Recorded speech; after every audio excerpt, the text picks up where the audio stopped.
Hello, boys and girls. A warm welcome to all of you on YouTube channel of Super Grads. Guys, I hope you all had a great time this Diwali, right? So इस festive mood पे हम लोग एक बहुत धमाकेदार session उन सारे students के लिए लेकर आए हैं जिन्होंने अब सोचा है कि हम आईपी मैट की तैयारी स्टार्ट करना चाहते हैं, right? So it's a beginner's guide basically for all IPMAT 23 और 24 एस्पिरेंट्स, राइट? इस वीडियो में हम लोग ये जानेंगे कि किन चीजों को हमें ख्याल स्टार्टिंग से ही रखना चाहिए, जिस तरीके से हमें स्टेप्स लेने चाहिए प्रिपरेशन के दौरान, किन चीजों को हमें नहीं करना चाहिए, किन चीजों को हमें ध्यान में रखना चाहिए, सो दैट हमारी एक सॉलिड तैयारी हो पाए, we can lay a great foundation and we can actually crack the exam, right? So end तक आप सुनिएगा इस वीडियो में क्या क्या हम बात कर रहे हैं based on all the experiences that we had and students experience that they have shared with, we have all compiled those things here in this video. Okay, तो जो भी स्टूडेंट बहुत सिंसियर है और आईपीमेट एग्जाम क्रैक करना चाहते हैं, don't miss this video guys, watch till the end. Okay, चलिए. So I'm Anil Sable taking this video on beginner's guide to IPMAT, right? And I'm academic head as well as faculty for maths here. Okay. So ये सबसे पहले हम लोग बात करते हैं, अगर आप सोच रहे हैं तैयारी करना चाह रहे हैं 23-24 के लिए, तो ध्यान रखिएगा चार चीजें. नंबर वन, आपको अपना गोल, अपना टारगेट एग्जाम बहुत क्लियर, क्रिस्टल क्लियर रखना पड़ेगा. कौन सा एग्जाम एक्चुअली आप क्रैक करना चाहते हैं? क्या वो इंदौर अकेला है और कुछ नहीं है, या फिर इंदौर रोहतक में से कोई एक मिल जाए, हमें दोनों की तैयारी करनी है, जिपमेट कहीं पिक्चर में नहीं है, या फिर तीनों को ही मुझे साथ में लेके चलना है? If that, because you might be knowing no your levels और where do you stand right now, या कुछ आपको आइडिया हो कि यार मेरी कैपेसिटी क्या है, उसके हिसाब से आप अपने टारगेट एग्जाम सेट कर सकते हैं, राइट? एंड उसके बाद दूसरी चीज आती है, अगर आपने सोच ही लिया है, ठान लिया कि भाई इंदौर में रहा है, मेरे को रोहतक करना है, या कुछ भी आपको करना है, राइट? उसके बाद सेकंड पॉइंट आता है, उन एग्जाम को जिन्होंने आपने एक्चुअली क्रैक करना है, उन सबके पीवाईपी मतलब प्रीवियस ईयर पेपर आपको सर्च करना है, नेट पे आपको मिल जाएंगे, राइट? उनको ध्यान से आपको ऑब्जर्व करना है. डोंट सॉल्व इट बिकॉज आप अभी सारे क्वेश्चन सॉल्व कर भी नहीं पाएंगे, but you do observe them very carefully. At least आपको समझ में आएगा कि किस टॉपिक का वेटेज हाई है, किसका वेटेज कम है, क्या पैटर्न कैसे चेंज हो रहा है. इंदौर के फ्लक्चुएट होते हैं पैटर्न्स, रोहतक और जिपमेट के स्टैटिक हैं पैटर्न्स, चेंज नहीं हो रहे हैं. तो आपको काफी सारी चीजें, एक एक फेयर आइडिया आपको मिलता है जब आप प्रीवियस ईयर पेपर देखते हैं, राइट? सो गूगल पे जाइए, टाइप कीजिए, यू विल फाइंड, और उनकी वेबसाइट पे भी जा सकते हो, रोहतक इंदौर जिपमेट की वेबसाइट पे भी जा सकते हो, you can find the actual paper there. ठीक है, वो सबसे पहले आपको देखना है. उसके बाद आप यूट्यूब पे भी हमारे वीडियोस भी सर्च कर सकते हो. थर्ड पॉइंट जो मैं बात कर रहा हूँ वो है कि इन एग्जाम्स के लिए जिसको आपने टारगेट करके रखा है, उनके कट ऑफ क्या रहे पिछले कुछ सालों में. अलग अलग पैटर्न के लिए अलग अलग कट ऑफ रहे होंगे, इंदौर में, रोहतक में, जिपमेट में. उससे आपको ये समझ में आएगा कि भाई किस सेक्शन में मुझे कितने ज्यादा मार्क्स लाने हैं, या फिर कंपटीशन किस लेवल से, किस नो स्पीड से बढ़ रहा है, किस साल क्या कंपटीशन था. कट ऑफ मार्क्स आपको वो बताएंगे. ठीक है, you can check out your category, right? उसके हिसाब से कैटेगरी वाइज भी कट ऑफ होते हैं, आप अच्छे से उसको चेक कर सकते हैं. And you can know do some kind of analysis work. तो आपको पता चलेगा कि यार कितनी तैयारी मुझे करनी है फॉर द टारगेट एग्जाम. ठीक है, जितना भी टाइम आपके पास अवेलेबल है उस टाइम के अंदर, ये चीज अगर आपने समझ ली, एनालिसिस कर ली इस कट ऑफ्स को, तो काफी चीजें सॉर्ट हो जाएंगी आपके लिए, राइट? और चौथी चीज है, ये अच्छे से समझ लीजिए, हर आईपीमेट एग्जाम एक जैसा नहीं है. IPMAT Indore is different from Rohtak and JIPMAT has to offer. JIPMAT Rohtak अलग कैटेगरी के है, इंदौर अलग कैटेगरी का है, राइट? फॉर्मेट अलग है, कंपटीशन अलग है, एंड कंटेंट अलग है. lot of differences are there in these two exams, right? One exam is Indore, second is Rohtak or Jipmet. I'm comparing these two, right? They are different. तो तैयारी भी उसी लेवल की आपको स्ट्रॉन्ग करनी पड़ेगी. ठीक है, ये चार चीजें सबसे पहले आपको माइंड में रखना चाहिए. अब हम एक एक करके 8 जो पॉइंट्स हमारे हैं उसके हिसाब से बात करते हैं, वो सारे स्टूडेंट्स के लिए बेहद इंपॉर्टेंट रहेगा, right? Number one, if you've thought of no starting your preparation now for any of the IPMAT 23 or 24, पहली सी बात है कि भाई uh, हमारे एंट्रेंस एग्जाम में, हमारे टारगेट एग्जाम में कौन कौन से सब्जेक्ट्स हैं, कौन कौन से सेक्शंस हैं जिसके हमें तैयारी करनी है. तो you should know your subjects and obviously there syllabus. ठीक है, मैथ्स हर एग्जाम का पार्ट होता है, इनका भी है, आईपीमैट का भी है, राइट? मैथ्स में सिलेबस क्या है वो आपको पता होना चाहिए, right? And it covers entire range of syllabus, पूरा ही टॉपिक्स इसमें कवर करते हैं. इसमें अरिथमेटिक पार्ट भी आ जाता है, जिसमें हम percentage, profit loss, ratio and proportion, work in time, averages, mixtures and allegation, speed, distance, time, ये सारी चीजें भी आती है, हर एग्जाम में आती है। इनफैक्ट इंदौर हो चाहे रोहतक हो चाहे जितमेट हो। एंड हायर मैथ्स का भी कंपोनेंट रहता है, और इंदौर में खासा रहता है, बाकी रोहतक और जिपमेट में कम रहता है। जिपमेट में तो है ही नहीं, जिपमेट ने साफ बोल के रखा है 10th क्लास तक हम मैथ्स पूछेंगे भाई। रोहतक थोड़ा बहुत पूछता है हायर मैथ्स, बट उनका स्टैंडर्ड उतना टफ नहीं रहता है, लेवल उतना हाई नहीं रहता है। बट इंदौर में yes, you can expect moderate level question from higher maths topics, ठीक है ना।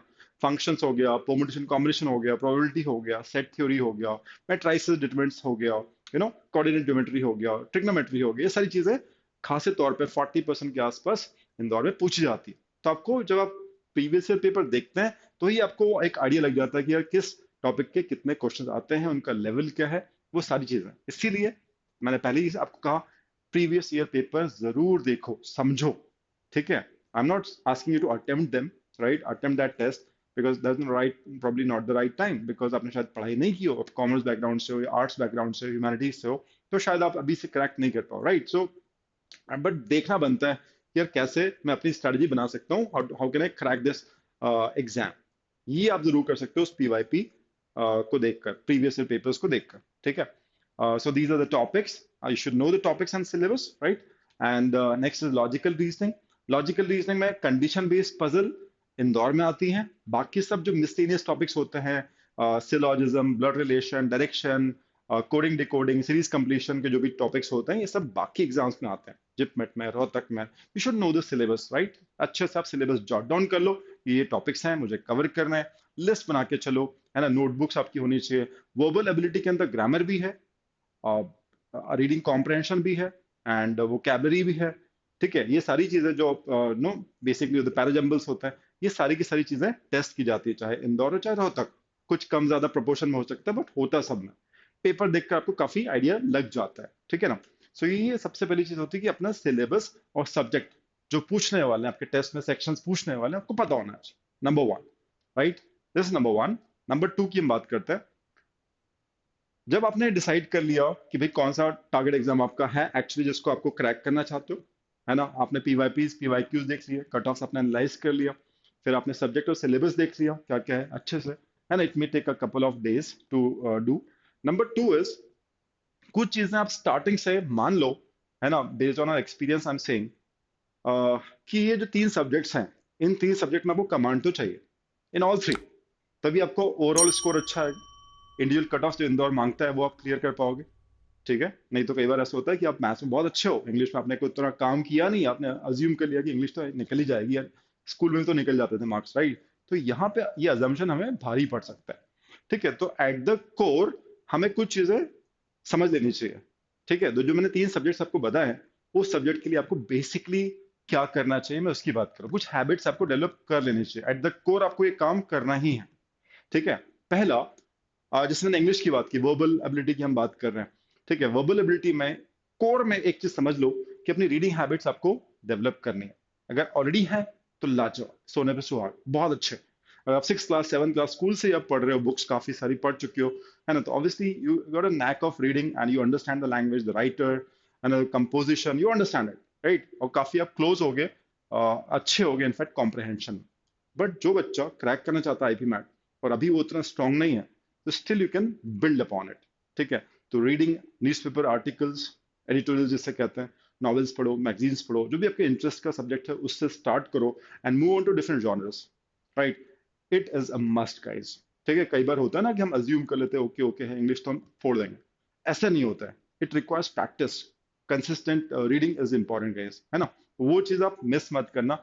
डेवलप अ हैबिट, डेली आपको कुछ घंटे देने चाहिए रीडिंग के लिए, इट्स वेरी वेरी इंपॉर्टेंट। आपका कॉम्प्रहेंशन इंप्रूव होता है, आपको ईडियम फ्रेजेस समझ में आते हैं, contextual meaning of the word समझ में आता है, राइट। ये ईडियम फ्रेजेस भी आपको ऑब्वियसली समझ में आते हैं, काफी सारी स्पेलिंग समझ में आती है, what is the right structure of the sentence वो पता चलता है, राइट।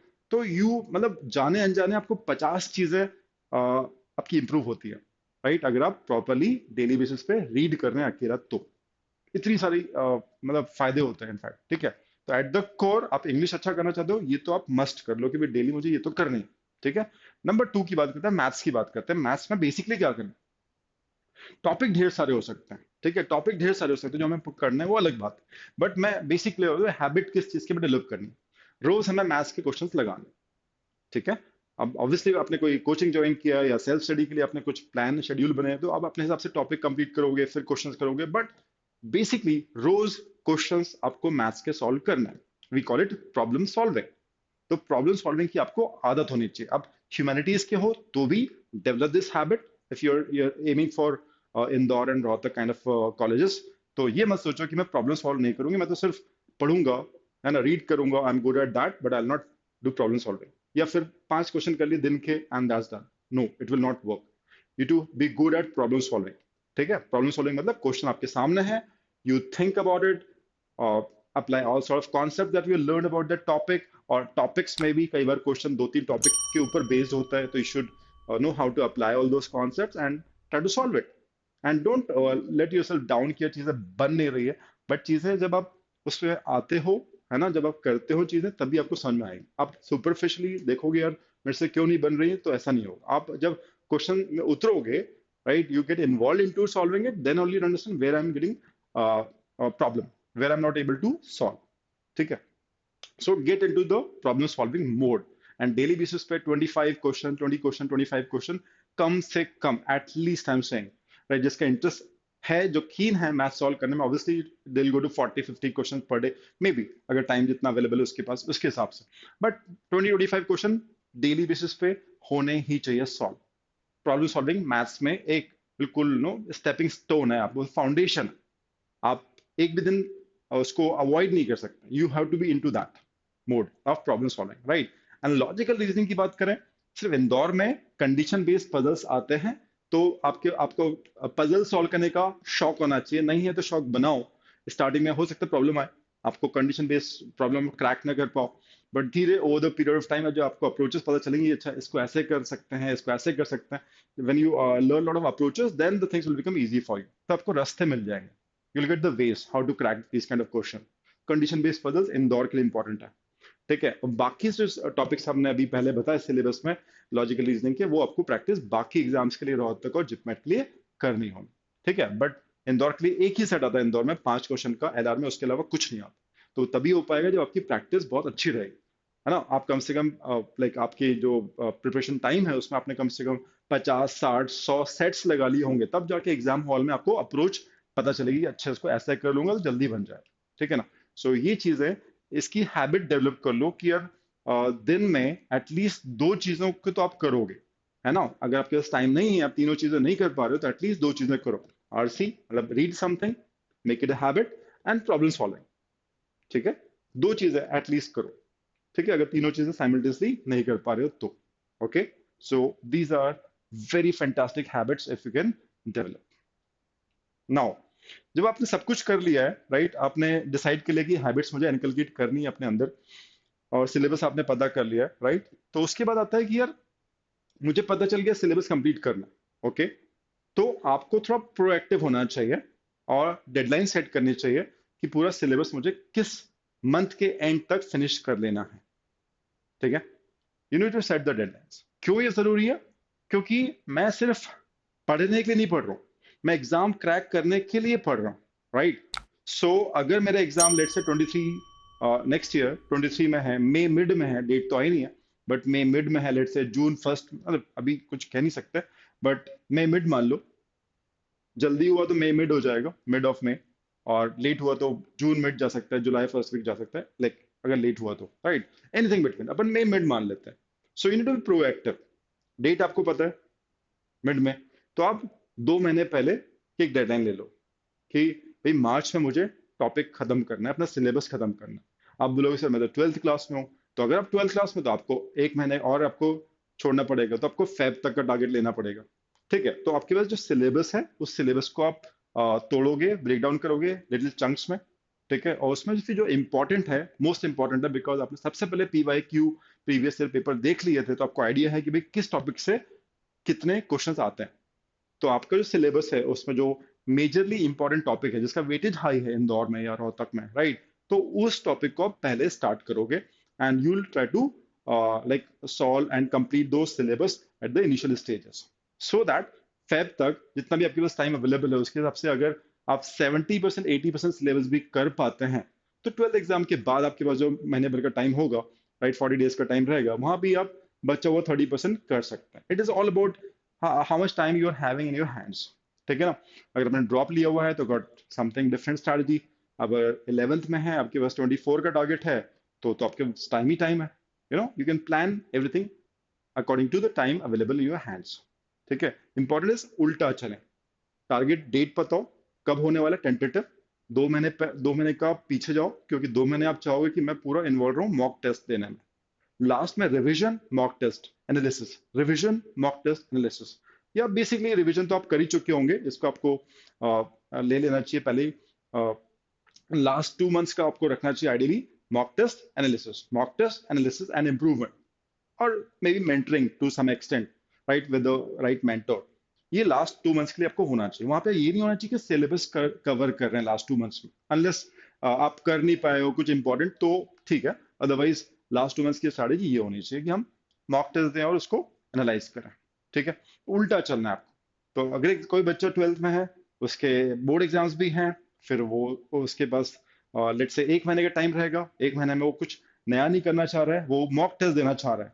ठीक है. तो उसके पास फेब एंड मान लो, राइट, जब भी एग्जाम आपके बोर्ड एग्जाम स्टार्ट हो रहे हैं तब तक का टाइम है. उस टाइम के अंदर आपको सिलेबस कंप्लीट करना है. और आप देख पा रहे हो कि यार मेरा सिलेबस 100% तो नहीं हो पाया. मैथ्स थोड़ा सा वास्ट है ना, नहीं हो पा रहा है. तो आप हैवी वेटेज वाले टॉपिक्स को पहले करो. इंग्लिश आपका हो जाएगा वेरी श्योर. और जो कंसिस्टेंसी रीडिंग में चाहिए तो आपको बनानी ही पड़ेगी. एंड लॉजिकल रीजनिंग के छोटे छोटे टॉपिक्स होते हैं, उसको कॉन्सेप्ट को समझो एंड उसको फिनिश करते चलो प्रैक्टिस के साथ. तो मेरे ख्याल से कोई दिक्कत नहीं है. इंग्लिश और लॉजिकल रीजनिंग का सिलेबस आप आराम से फिनिश कर सकते हैं. मैथ्स में एटलीस्ट 50-60% आपका हो जाएगा. और वेटेज उसका इतना रहेगा कि वो 70% पेपर को कवर करेगा maths. 50% of the topics of the syllabus will cover 70% of the math section in Indore. So it's good enough, right? So इस चीज को समझना पड़ेगा आपको, तालमेल बिठा के फिर आपको पूरी प्रॉपर सेटिंग करनी पड़ेगी प्रिपरेशन की. ठीक है. So that deadline has to be there. अगर डेडलाइन नहीं होगा तो आप छोटे छोटे चंक्स में उसको डिवाइड करके टारगेट सेट नहीं कर पाओगे कि मेरे को यार इस वीक में ये खत्म करना है. तब जाके मेरा फेब एंड तक या 15th of Feb तक, जब भी आपकी बोर्ड एग्जाम स्टार्ट हो उसके पहले तक, तब कैसे सिलेबस फिनिश हो पाएगा. तभी कर पाओगे जब आपके पास टारगेट सेट हो, कब तक मुझे इतना सिलेबस फिनिश करना है. वो नहीं करोगे प्रॉब्लम आएगा. ठीक है. तो दिस इज थर्ड. फोर्थ की बात करते हैं, दैट इज नोटबुक्स. अब ये नोटबुक ऐसा है कि अगर आप सेल्फ प्रिपरेशन कर रहे हैं, ठीक है, तो it is very imperative that you start making this notebooks guys. 2 type की नोटबुक्स की मैं बात कर रहा हूँ. एक वो जब आप मान लीजिए इसके कोचिंग में हैं, आप सुपर ग्रेड्स में पढ़ रहे हैं या सेल्फ स्टडी कर रहे हैं फॉर एग्जांपल, या कोई रिकॉर्डेड वीडियोस के थ्रू देख रहे हैं, यूट्यूब के थ्रू आप कुछ सीख रहे हैं. ठीक है. सो वीडियोस तो बहुत सारे हो जाएंगे, 200-300 वीडियोस हो जाएंगे. तो towards the end you will not be able to watch all those videos for your revision. Best is जब आप वीडियो देख रहे हो तो आपको लगता है पॉज करना है, पॉज कर दो. अगर वो रिकॉर्डेड है तो, लाइव है तो मेक श्योर कि आप you are jotting down all important concepts. Conceptual notes आपके तैयार होने चाहिए नोटबुक के अंदर. तीनों सब्जेक्ट की आप नोटबुक बनाइए. कभी लगता है मैथ्स वास्ट है तो हायर मैथ्स अलग कर लीजिए, अरिथमेटिक अलग कर लीजिए, नंबर्स अलग कर लीजिए, 2-3 नोटबुक्स बनाइए. ठीक है. And topic wise proper concept उसमें नोट कीजिए. नंबर 1, उसको रिवाइज जरूर करो. हर वीकेंड सैटरडे अपने नोट्स को रिवाइज बिल्कुल करो. और जब आप रिवीजन करते हैं तो आपको फिर से कुछ नई नई चीजें, या तो डाउट आ जाता है यार ये चीज सर ने पढ़ाया था पता नहीं समझ में नहीं आ रहा, या तो वो आएगा उसको आप सॉर्ट आउट करो. या फिर कुछ ना कुछ नई लर्निंग आपको हमेशा मिलेगी जब रिवीजन करते हो. ढंग से अगर रिवीजन करते हो you always find new learning. कुछ ना कुछ नया सीखोगे. तो जो नया सीखते हो फिर से, है ना, तो उसको आप कहीं ना कहीं मार्क करो या कहीं ना कहीं उसी नोटबुक में फिर से लिखो. स्पेस होना चाहिए, कहीं पे भी स्पेस बनाओ कि दिस इज माय लर्निंग. जब मैं सेकंड टाइम रिवाइज कर रहा हूँ, थर्ड टाइम रिवाइज कर रहा हूँ, तो मुझे उस लर्निंग अलग मिली यार, ये चीज पक्की होगी मेरी. तो you should make the revision notes also. कुछ स्पेस छोड़ो, राइट, टॉप पे या बॉटम पे, ताकि रिविजन नोट्स भी आप मेंशन कर पाओ, वहां पे लिख पाओ. तो notebooks are too good guys, है ना. जब एग्जाम के लिए 7 दिन बचे होंगे ना, तो आप 200 वीडियोस नहीं देख पाओगे. बट 200 वीडियो का जो क्रक्स होगा आपके नोटबुक्स में, या रिवीजन के टाइम आपने जो हाईलाइटिंग्स की होंगी, वो आपके लिए मैजिक कर सकती है. एंड वो अभी से वो कोई बता दे तो आप स्टार्ट करोगे, टुवर्ड्स द एंड कोई बताएगा तो आपके पास वक्त ही नहीं होगा नोटबुक बनाने का. So it is very very important thing guys, make notebooks. तो ये तो हो गई एक नोटबुक जब हम क्लास कर रहे हैं, सीख रहे हैं कॉन्सेप्ट, तब बना रहे हैं, रिवीजन के टाइम बना रहे हैं, राइट।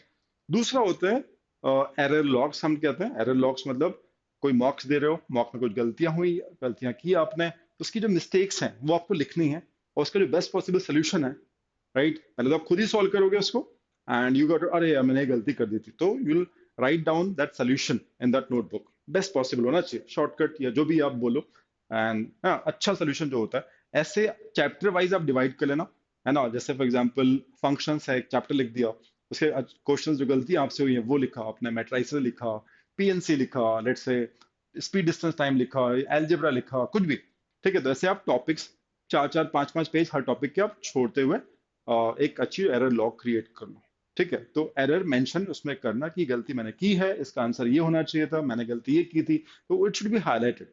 कोई भी नेक्स्ट मॉक देने जा रहे हो आप, तो इस एरर लॉग को जरूर देखो, ताकि पता चले कि मैंने मिस्टेक की थी, ये मिस्टेक मुझे नहीं करनी, ठीक है। So that notebook can be called as error log. ये दो नोटबुक आपके लिए हमेशा होनी चाहिए, हर सब्जेक्ट की, ठीक है। नंबर 4, नंबर 5 की बात करते हैं। अगर मैं पढ़ता ही रहूं, ठीक है, और मॉक ना दूं, मॉक टेस्ट ना दूं, सिमुलेटेड टेस्ट ना दूं, तो हम लोग कहीं ना कहीं पीछे हो जाते हैं, है ना। बिकॉज मॉक टेस्ट से हमें एक एनवायरनमेंट मिलता है, हमें एक पैटर्न का पता चलता है कि यार ऐसा पैटर्न आएगा, इस टाइम को मैं कैसे मैनेज करूंगा, मुझे कट ऑफ मीट करना है, मैं कहाँ पे कम पढ़ाई कर पा रहा हूँ, मैं कैसे इसको पुश करूँ अपने प्रिपरेशन को, राइट, एवरीथिंग। मॉक टेस्ट देने से ये चीजें पता चलती हैं, ठीक है। मेरे को स्ट्रेटजी पे कैसे वर्कआउट करना है ताकि मैं अपने कट ऑफ मीट कर पाऊँ, कट ऑफ से बहुत आगे जा पाऊँ, ठीक है। सो किसी को एयर 1 to 10 लाना है, किसी को एयर 1 लाना है, किसी को टॉप 100 में रहना है, ठीक है। तो अपने आप को बेंचमार्क करते हो, पुश करता है अपने स्कोर्स को, करेक्ट। सो इसके लिए मॉक जब तक नहीं दोगे तब तक कुछ होना नहीं है, ठीक है। तो even if you have completed 50% of the syllabus, और maybe like 10-20% of the syllabus, आप एटलीस्ट कुछ मॉक्स तो स्टार्ट कर ही सकते हो सेम पैटर्न के, ताकि आपको एक आइडिया लगना चालू हो जाए। तो इंतजार मत करो कि 100% सिलेबस होगा उसके बाद में मॉक लगाना चालू करो, ठीक है। कुछ mocks just to understand, to get the feel of the pattern of the exam, ठीक है, you should start taking mocks, ठीक है। That's my recommendation to you all, ठीक है। बट हाँ, जैसे आपका 80% सिलेबस कवर हो जाता है, आप रेगुलर बेसिस पे बिल्कुल दे सकते हैं मॉक। 80% सिलेबस, इवन 70% सिलेबस आपका हो गया है, और इंपॉर्टेंट टॉपिक आप कर चुके हैं 70% में, तो you should take regular basis पे आपको मॉक देना चाहिए, राइट। सो इंदौर की स्पेसिफिकली मैं बात कर रहा हूँ, and analysis is a must. I am saying कि अगर आपने 2 घंटे का कोई टेस्ट दिया है, तो at least 4 hours, 5 hours you should spend on just analysis, nothing else. कई सारे बच्चों से पूछता हूँ, सर मैं कितने मॉक दूं, 25 मॉक दे दूं, मैं 50 मॉक दे दूं।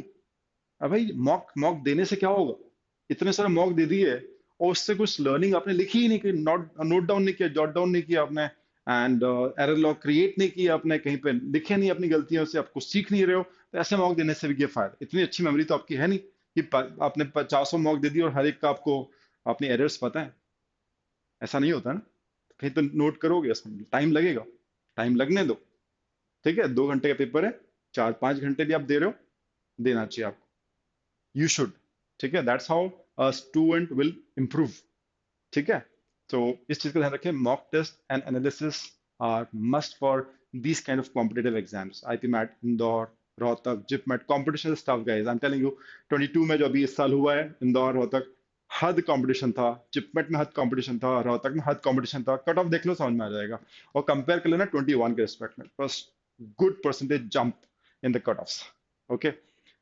नेक्स्ट की हम बात करते हैं यार, अगर मेरे को पढ़ाई करनी है, सेल्फ स्टडी कर रहा हूँ, फॉर एग्जांपल कहीं आप कोचिंग जा रहे हैं, तो obviously you must have got study material, ठीक है। आप सेल्फ स्टडी कर रहे हैं, तो you should have study resources, I am suggesting you some, right, there could be some more which are not mentioned, but study material आप super grades का, S G stand for super grades, right, हम लोग की बात कर रहे हैं। Super grades का अभ्यास पैकेज हमने लॉन्च किया लास्ट वीक, तो उसके अंदर टेस्ट सीरीज भी है, हमारा जो स्टडी बुक्स हैं वो भी है, एंड लॉट मेनी थिंग्स। आप जाएंगे उस पेज पे, सर्च करेंगे, यू विल फाइंड अभ्यास करके, एंड अभ्यास के अंदर प्रैक्टिस स्टफ भी आपको काफी सारी चीजें मिल जाएंगी, it's like more than enough. आपको 1 पॉइंट सोर्स चाहिए, तो come to this, you can buy this package, right, test series and everything, you will get it. Else go to some reference books, the reference books की list यहाँ पे हमने दी हुई है। क्वांटिटी एप्टीट्यूड में you can go to Arun Sharma, Pearson guide for IPM, R S Agarwal for maths, right. Rohtak के लिए सही रहेगा, रोहतक और जिपमेट के लिए R S Agarwal would be good, but Arun Sharma का स्टैंडर्ड थोड़ा सा मैच करता है फॉर इंदौर, ठीक है। सो लॉजिकल रीजनिंग में again you can go to Arun Sharma IPM Indore, Arihant publication का बुक आता है, आर एस अग्रवाल भी बुक आता है लॉजिकल रीजनिंग, लेकिन buy any of them. But ऐसा नहीं कि तीनों के तीनों ले आओ, एक करो, सॉलिड करो, that should be the funda. Okay. Verbal ability में word power, made easy, Norman Lewis, grammar के लिए रेन मार्टिन है ऑलरेडी, आर एस अग्रवाल का भी एक बुक बहुत अच्छा आता है कॉम्पिटेटिव इंग्लिश के नाम से, वेरी गुड, ठीक है। स्टडी रिसोर्सेज होना चाहिए and it should be up to the mark, not below standard. थोड़ा सा ऊपर चल जाएगा but below standard will not help you for Indore at least. Rohtak JIPMAT में काम कर जाएगा बट इंदौर में नहीं करे। तो एक एप्ट मटेरियल, एक सूटेबल मटेरियल, एक परफेक्ट स्टडी मटेरियल आपके पास होना ही चाहिए फॉर एटलीस्ट इंदौर एग्जाम, ठीक है। Number 6। Number 7, prepare for GK and pi. Pi stand for personal interview. आप बोलेंगे सर अभी से क्या जरूरत है, जब निकल जाएगा रिटन एग्जाम तब देखेंगे, अभी क्या जरूरत है। बट आई एम सेइंग आपको बिल्कुल मौका नहीं मिलता, आपके पास 15 दिन होते हैं। आप रोहतक एग्जाम्पल देते हैं, आईपी मेट रोहतक दिया, उसके 20 दिन बाद तो आपका इंटरव्यू, अगर शॉर्टलिस्ट हो गए आप, 20 दिन बाद तो आपका इंटरव्यू होगा, लाइंड अप हो।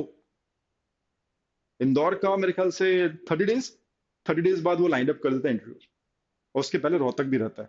तो नॉर्मली बच्चे रोहतक इंदौर दोनों ही देते हैं, ठीक है। So you will not get time to prepare at all for your interviews, होता ही नहीं है, वक्त ही नहीं देता है, ठीक है। They are in rush actually, ठीक है। सो भाई पीआई का मतलब क्या, personal interview. They will be asking some question about yourself, what is your hobby, why you want to do IPM, tell something about yourself, your family, or what are your strengths, what are your weaknesses, कुछ ऐसे question आएंगे ना आपसे, पूछे जाएंगे। तो क्या आपको नहीं लगता, आप अगर आप आईपीएम के लिए एम कर रहे हो जहाँ पे इतना कंपटीशन है, 20,000 बच्चे आईपीमेट इंदौर का एग्जाम भरते हैं और 150 बच्चे सिलेक्ट होते हैं, 150। सो और इंटरव्यू के बाद ही सिलेक्ट होता है, राइट। तो इंटरव्यू को उतनी इंपॉर्टेंस हम क्यों ना दें, क्यों ना हम F A cues, that is frequently asked questions की एक लिस्ट बना ले, 10-15 क्वेश्चन ज्यादा क्या होंगे, ठीक है। और उनकी कहीं ना कहीं हम अपने आप सेल्फ अवेयर हैं कि नहीं वो भी जज कर लें। जैसे मैंने पूछा भाई व्हाट इज योर हॉबी, तो क्या हमारे पास इतना समय नहीं है कि हम कभी अपनी हॉबी को सोच पाए, what actually is my hobby, और उसके बारे में हम 5 लाइन अच्छी लाइनें लिख पाए, किसी से चेक करवा पाए। We can do this, right. So PI की तैयारी का मतलब कम से कम ये तो अभी करके रख लो, जैसे बोलते हैं ना ग्राउंड वर्क, जैसा हम बोलते हैं, तो ग्राउंड वर्क तो करके रखो, ठीक है। सो एफएक्यूज की लिस्ट बनाओ पीआई में जो पूछे जाते हैं नॉर्मली, ठीक है, and prepare your answers and get it check by someone good person, ठीक है, authority. Okay. GK and current affair, आपके इंटरव्यूज में रोहतक में और इंदौर में करंट अफेयर्स पूछ लेता है, कभी कभी जीके भी पूछ लेता है, ठीक है ना। सो जब आप न्यूज़पेपर पढ़ ही रहे हैं तो GK and current affairs update आप हो ही जाते हो। और आप मैनेजमेंट करने जा रहे हो, ठीक है, आईपीएम मैनेजमेंट का एक कोर्स है, you should know what's happening around you, ठीक है। It makes you sensible person, ठीक है ना। और डिबेटिंग हो या वैट वगैरह हो, अभी तो वैट नहीं चल रहा है, राइटिंग असेसमेंट टेस्ट, तो उसमें भी आपके पास बहुत सा नॉलेज रहता है to know talk about some topic, right. तो it's very important guys. So GK and current affairs को अंडरमाइन मत करो जस्ट बिकॉज मैं मैथ्स कर रहा हूँ, इंग्लिश कर रहा हूँ, लॉजिक कर रहा हूँ, तो जीके और ये मेरा काम नहीं है, ये नहीं सोचना चाहिए किसी मैनेजमेंट के पर्सन को, ठीक है, जो एस्पेरेंट होते हैं उनको, ठीक है। सो इस चीज, ये तीनों चीजों को साइमल्टेनियसली लेके चलो, ठीक है। अब लास्ट में यूल अंडर यूल थिंक कि सर ये इतनी सारी चीजें आपने बोल दी, सर मैं तो 12th में हूँ, राइट। 11th वाले बच्चे के लिए ठीक है, उसका दिल्ली दूर है, 2024 में उसको तैयारी करनी, मेरा तो बस सर कैसे करूंगा, बोर्ड एग्जाम भी and all, right. So yes, but अगर या तो आप ड्रॉप कर दो, या तो आप सोचो ही मत, ठीक है, कि यार मेरे से नहीं हो पाएगा, तो फिर आप ड्रॉप ही कर दो, राइट। बट अगर मैं सोचा है कि सर 23 में देना है मेरे को, 2023 में देना, अब डेट पता नहीं है, मई मिड है कि जून है कि जुलाई है, but you know take a call, at least आपके पास फेब तक का टाइम है, राइट। 15 फेब, 10 फेब, जो भी डेट आती है आपके बोर्ड एग्जाम्स की, तो उससे पहले तक का टाइम है, तो क्यों ना उसको अपना बेस्ट दे दे। तो you know be smart here, at the same time you should be committed, ठीक है। दे रहा है दुरुस्त है वाली जो कहानी है, कहावत है, उसी की बात करो, दे रहा है दुरुस्त है, अब जागे हो, ठीक है। जितना टाइम अवेलेबल है उसके हिसाब से आप प्लान करो, जैसा कि मैंने आपको बोला, ठीक है। तो डेली बेसिस पे जब आप देखोगे you always feel yourself short of time, you always see you don't have time, how can I prepare for exam like IPMAT with competition so tough, आप यही बोलोगे। हमेशा स्मार्ट एक काम करो, पूरे सिलेबस को जैसे मैंने आपको बोला डिफरेंट छोटे छोटे चंक्स में डिवाइड कर दो, वीकली टारगेट्स लो, एक वीक में मुझे क्या क्या फिनिश करना। कभी भी डेली बेसिस पे देखोगे तो ऑलरेडी ये नहीं हो पाएगा, वो नहीं हो पाएगा, वो नहीं हो पाएगा, नहीं कर पाऊंगा, मैं इतना नहीं कर पाऊंगा, अग्रीड, अग्रीड, स्कूल जा रहे हो, ठीक है, and all this stuff. But अगर वीक में टाइम देखोगे, you will find the time. ठीक है, वीक में फाइंड देखोगे, when you see the entire week you had, तो यूल फाइंड कि हाँ यार, यहाँ पे संडे को I can find 4-5 hours, Saturday भी थोड़ा सा माइल्ड रहता है, I can find at least 3 hours, 7-8 घंटे यहाँ हो गए, डेली बेसिस पे 2 hours I can find. So no, 2 5 10 and like almost 20 hours you can always find. जब 20 आवर्स आपको दिखेंगे वीक के, तो आपको लगेगा हाँ यार, ये टॉपिक्स ऐसे ऐसे मैं फिनिश करके चल सकता हूँ। तो एटलीस्ट मैं जीरो पे तो नहीं खड़ा हूँ। अभी सोच के ही अगर आप डर जाओगे और कुछ ही नहीं करोगे, राइट, तो फैब में आप कहाँ खड़े होगे? यहीं पे खड़े रहोगे, if not preparing at all. But अगर आप चलते चले गए अच्छे प्लान वे में, कमिटेड वे में आप चलते चले गए फैब 15 तक भी, आपके बोर्ड एग्जाम से पहले तक, राइट, तो कैसा रहेगा? आप एटलीस्ट 50% तो आगे होंगे। ठीक है, and you never know dates क्या आती हैं, और गैप्स भी होते हैं, एग्जाम के बीच में गैप्स भी होते हैं। If you committed, nobody can stop you doing both, like gaining edge over both the worlds, board exams as well as IPM preparation। ठीक है, and luck favours the brave. ठीक है ना? हो सकता है कि जून में हो जाए एग्जाम, तो आपके पास 50-60 दिन आपको मिल जाए बोर्ड एग्जाम्स के बाद। बट माइलेज मिलेगा किसको? जिसने अभी इस वक्त तैयारी की होगी सिंसियरली, भले वो 20 घंटे हफ्ते के की हो, बट प्लान वे में की हो और सॉलिड की हो। That is what is important. ठीक है, और consistent is the keyword guys. Toppers को हम लोगों ने यहाँ पे बुलाया है, टॉपर्स हमने बात की हुई है, all India rank 11 Prashant and so many more guys, more students came and visited to our centre here, they talk to our students. सब लोगों ने एक बात बोली कि सर हम कंसिस्टेंटली पढ़ते थे, ऐसा नहीं कि आज 8 घंटे पढ़ लिया और फिर नहीं पढ़े, इसको ये नहीं है ना। अगर मैं 3 घंटे पढ़ रहा हूँ तो मैं 3 घंटे निकाल रहा हूँ डेली बेसिस पे, this is called consistency. And पूरा माइंड बॉडी सोल उस पढ़ाई में लगी हुई है, ना कि ऐसा नहीं कि हम बैठने के लिए बैठ गए बट ध्यान कहीं और चल रहा है, 12 बोर्ड पे चल रहा है। तो कंसिस्टेंटली, है ना, और पूरे होशो हवास में पढ़ाई कर रहे हो, आपको पता है कि आप क्या पढ़ रहे हो, क्यों पढ़ रहे हो, कब तक आपको फिनिश करना है। ठीक है, तो you should be smart enough, you should manage the time. Weekly आप जब देखोगे तो you'll find time, you will be smart that way, and committed रहो, कंसिस्टेंट रहो अपने एफर्ट्स में, पक्का निकालोगे। ठीक है ना? So this is how guys, this is the beginners guide for you all. ठीक है, एंड कहते हैं, आपने कहीं सुना होगा, prepare like you have never won, right, and play like you have never lost. What does it mean? इसका मतलब क्या हुआ? तैयारी करो, ऐसे करो कि कभी आपको जीत मिली ही नहीं है। You are passionate about winning, ऐसी पढ़ाई करो कभी जीते ही नहीं हो आप, आज तो जीतना है भाई। ठीक है, एंड प्ले, प्ले मतलब जब एग्जाम दोगे, जिस दिन एग्जाम दोगे या मॉक दोगे, राइट, ऐसे मॉक दो कि कभी आप हारे नहीं, you don't know how to lose. ठीक है, you always come with flying colours. ठीक है, तो play like you are never lost, right. Okay guys, so with that note, I will be signing off, right, this time. So thanks a lot for watching this video, guys, and don't forget to like, subscribe, and share with your friends, guys. Thanks a lot. Bye bye.